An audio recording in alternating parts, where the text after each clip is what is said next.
అందరికీ నమస్కారం. బండారు శ్రావణి సింగమనాల కాన్స్టిట్యున్సీకి చెందినటువంటి ఒక ఎస్సీ దళిత ఎమ్మెల్యే.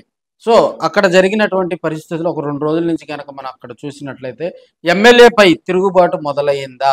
2024 తర్వాత జరిగిన పరిస్థితుల దృష్ట్యా ఆమె వైసీపీ ఒక ట్రిప్పర్ డ్రైవర్కు అక్కడ టికెట్ కేటాయించడంతో కూడా చివరి మినిట్ వరకు కూడా విజయం దోబూచులాడినా కూడా బండారు శ్రావణి విజయావకాశాలు నమోదు చేయడం జరిగింది.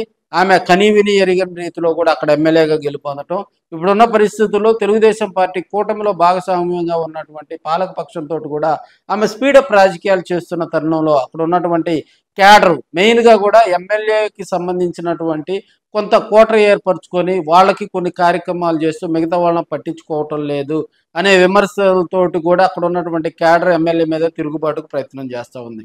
మరి ఇప్పుడున్న సింగమనాల కాన్స్టిట్యున్సీలో దీన్ని వైసీపీ క్యాష్ చేసుకుంటుందా? మరి ఇప్పుడున్న పరిస్థితుల్లో కూడా సింగమనాల కాన్స్టిట్యున్సీకి సంబంధించి అక్కడ ఉన్నటువంటి తెలుగుదేశం పార్టీలో లొకలొకలు ఒక్కసారిగా బయటికి రావడంతో అక్కడ ఉన్నటువంటి కార్యకర్తలు కొంత డేలా పడుతూ ఉన్నారు. ఎమ్మెల్యే గారి తల్లి అదేవిధంగా అక్కడ ఉన్నటువంటి బంధువర్గం అంతా కూడా కొన్ని పర్సనల్ ఇష్యూస్లో ప్రజలకు సంబంధించినటువంటి సమస్యల ఇష్యూస్లో కూడా వాళ్ళ జోక్యం మితిమీరిపోయింది అని చెప్పి అక్కడ ఉన్నటువంటి కార్యకర్తలు ఆవేశపడుతూ ఉన్నారు. సో ఇప్పుడు కూటమి ప్రభుత్వంలో ఉన్నటువంటి సంక్షేమ పథకాలు తదితర విషయాల దృష్ట్యా సింగమనాల కాన్స్టిట్యున్సీలోనే ఒక దళిత ఎమ్మెల్యే ఉన్నటువంటి ఏరియాలో ఇలాంటివి జరగటం కూడా రాబోయే రోజుల్లో రాజకీయాలు అక్కడ సింగమనాల కాన్స్టిట్యున్సీ ఎదురుగా ఉమ్మడి అనంతపురం జిల్లాలోనే మళ్ళీ తిరుగుబాటు మొదలైందా తెలుగుదేశం పార్టీ మీద? ఇప్పుడున్న పరిస్థితుల్లో కూడా ఎమ్మెల్యే మీద అదే పార్టీకి చెందినటువంటి తెలుగుదేశం పార్టీకి చెందినటువంటి కొంతమంది సెకండరీ లీడర్షిప్ అదేవిధంగా థర్డ్ లీడర్షిప్ ఎందుకు టార్గెట్ చేయడం జరిగింది? ఆమె పనితీరు సరిగ్గా లేదా, లేకపోతే రాబోయే రోజుల్లో వారందరూ కూడా కక్ష కట్టుకొని ఆమె మీద ఎలాంటి కుయుక్తులు పన్నుతారు అనేది కూడా అనంతపురం జిల్లాలోని సింగమనాలకు కూడా రాజకీయాలు వేడెక్కాయని కూడా తెలియజేసుకోవచ్చు. మరి 2014 నుంచి 19 వరకు ఎమ్మెల్యేగా ఉన్నటువంటి బండారు శ్రావణి మీద అక్కడ మరి అప్పుడు వ్యతిరేకత మొదలైంది. ఇప్పుడు కూడా కూటమి ప్రభుత్వం అధికారంలోకి వచ్చి మేబీ 1 మంత్ అయిన తర్వాత కూడా మనకు సంవత్సరం గడుస్తూ ఉంటుంది.